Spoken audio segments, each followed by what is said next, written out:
Salam berkat saudaraku yang dikasihi oleh Yesus Kristus. Rabu 22 Desember 2021, kita lanjutkan pelajaran sekolah sahabat kita hari ini dengan judul Kebangkitan Musa.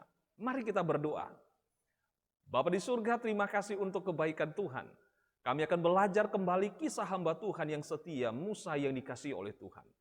Kiranya dengan pelajaran hari ini akan membawa berkat bagi kami. Terpujilah Tuhan, dalam nama Yesus kami berdoa. Amin. Saudara-saudaraku ini berkati oleh Tuhan, firman Tuhan mengatakan dalam Ulangan 34 ayat 5-6. Lalu matilah Musa hamba Tuhan itu di sana di tanah Moab sesuai dengan firman Tuhan, dan dikuburkannya lah dia di suatu lembah di tanah Moab di tentangan Bet Peor, dan tidak ada orang yang tahu kuburannya sampai hari ini. Jadi dengan beberapa ayat ini, Musa tokoh sentral dalam kehidupan Israel. Seorang manusia yang kehidupannya hidup.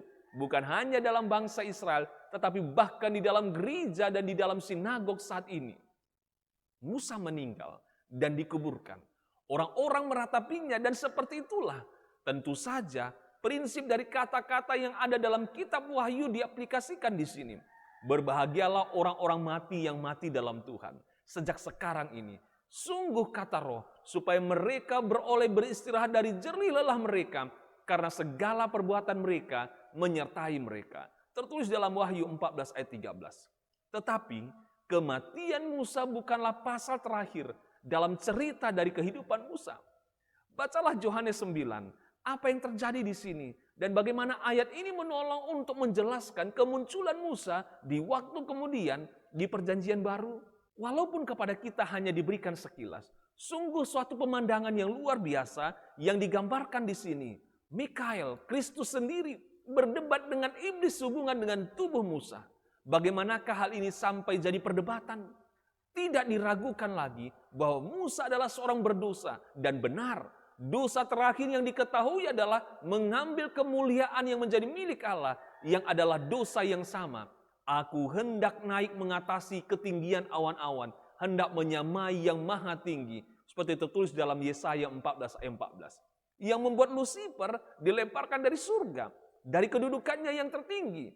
Perdebatan terhadap tubuhnya itu terjadi karena Kristus sekarang mengklaim janji kebangkitan untuk Musa. Tetapi bagaimana Kristus melakukan itu untuk seorang berdosa, yaitu Musa, seorang yang telah melanggar hukumnya? Jawabannya tentu saja hanyalah salib. Sama seperti korban hewan-hewan yang menunjukkan pada kematian Kristus.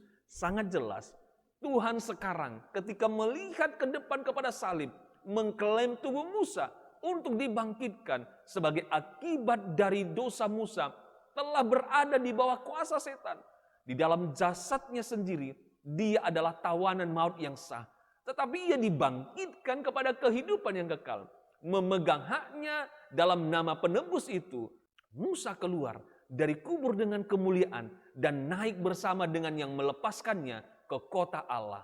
Tertulis dalam Alfa Omega jilid 2 halaman 80.